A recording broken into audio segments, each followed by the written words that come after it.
Reggie White, I played against Reggie. He comes to mind right away, the great player he was, and just as hard to block as anybody I've ever seen. Were there one or two that on game day they really got into your head? I mean, and even like, well, no, I mean, you don't look at, you got to recognize, what your protections are when you have Bruce Smith over there, or Lawrence Taylor, or a guy like Ricky Jackson, great pass rushers.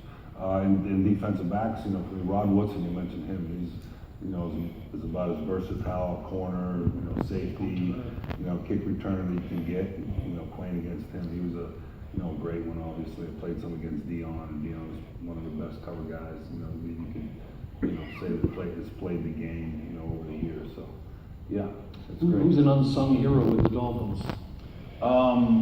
Right now? Well, I mean, when you play. When I play? From your teams. Yeah, I look at, guys, for example, like if you remember a guy like Zach Thomas coming in.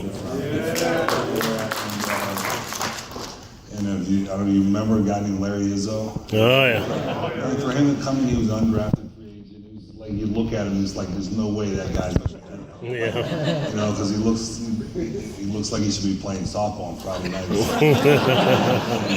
he ended up making a team, and he ended up playing 12 years in the league and won some Super Bowls with the Patriots. I mean,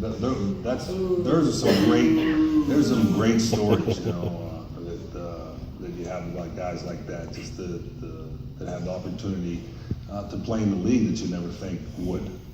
So. Might share with this crowd, I'm sure some of them, if not all of them, probably watched your retirement ceremony, but your last completed pass. Oh, yeah. was to Mark Clayton. Yeah.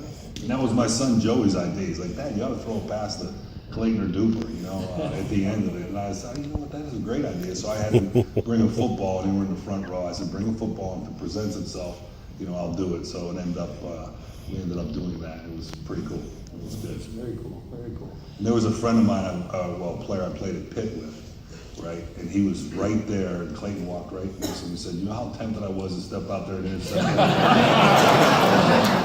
Well, you know how frightened he was that he was going to drop it. Yeah. But all right, let's go back to the audience here, Rod. Great job, sir. Go ahead. You mentioned in the draft date, and you felt a little bit further than maybe you wanted to go. What did you think when John Elway says, I'll play professional baseball instead? I know that I have no problem with that whatsoever, because I look at it as if this is one opportunity in his life to be the first round pick, or if he can control that, to play where he wants to play. Most guys in this draft this weekend are going to have no idea what city they're going to, where they're going to be playing, how their life's going to change, and they're going to get a great opportunity to play in the NFL. But if you can control that, and it's that one chance in your life you can do it, and you worked hard enough to get to that position, then if you can do it, you should. I mean, I had no problem with what John was doing. Right in the corner there. Then we'll come over on this side. Hey, Dan, first of all, for my money, your 84 season, the greatest season ever by a Thank you. Appreciate that. My question to you is, if you could, would you trade that gold jacket in for a Super Bowl ring? No. Yeah.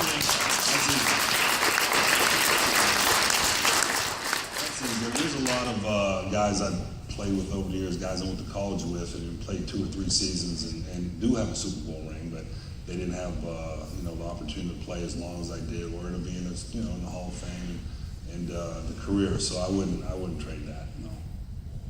But there you go. What's up?